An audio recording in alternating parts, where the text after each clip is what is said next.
Hello বন্ধুরা, good afternoon. তোমরা সবাই কেমন আছো? আশা করি ভালো আছো, আমিও ভালো আছি। দেখো, আজকে দুপুরে লাঞ্চের থালি নিয়ে চলে এলাম তোমাদের সাথে শেয়ার করতে। তোমাদের খাওয়া হয়ে গেছে কিনা কমেন্টস করে জানিও। লঙ্কা না পটল দাও। না না, পটল দিইনি। কমেন্টস করে জানিও আর কি রান্না করলে সেটাও জানিও। আমি একদম সিম্পল রান্না করেছি, যে আজকে কিছুই বিশেষ রান্না করিনি। কালকে রান্নাগুলো আর আগের দিনের রান্নাগুলো আমি গরম করেছি। আজকে শুধু এই পাঁচমিশালি তরকারি আর ছেলের মাছের ঝোল করেছি।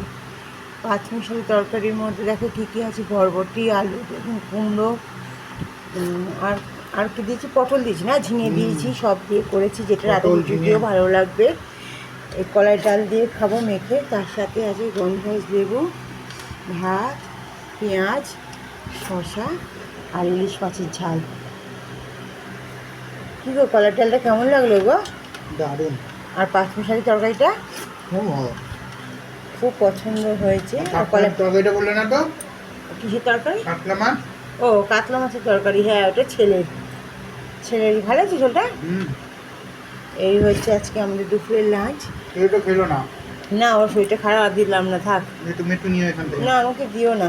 আমি এত খেতে হবে না। কলার ডাল দিয়ে লেবু দিয়ে চটকে পাঁচমিশালি তরকারি দিয়ে খাবো। আর এই শেষ পাতে ইলিশ মাছ দিয়ে খাবো শসা দিয়ে। আজকে চাটনি বা টক কিছুই করিনি, কারণ গলার অবস্থা খুব খারাপ। তোমরা হয়তো বলবে, জানি লেবু নিয়েছো কেন? লেবুটা না নিলেই নয়, কলার ডাল দিয়ে খুব ভালো যায়, এর জন্য জোর করে নিলাম। এই বড় মাংসের চাটনিও করতে যায়নি, দইও আনিনি। কেমন লাগলো আজকে লাঞ্চের থালি অবশ্যই জানিয়ে, ভালো লাগলে লাইক করে দিও। টাটা।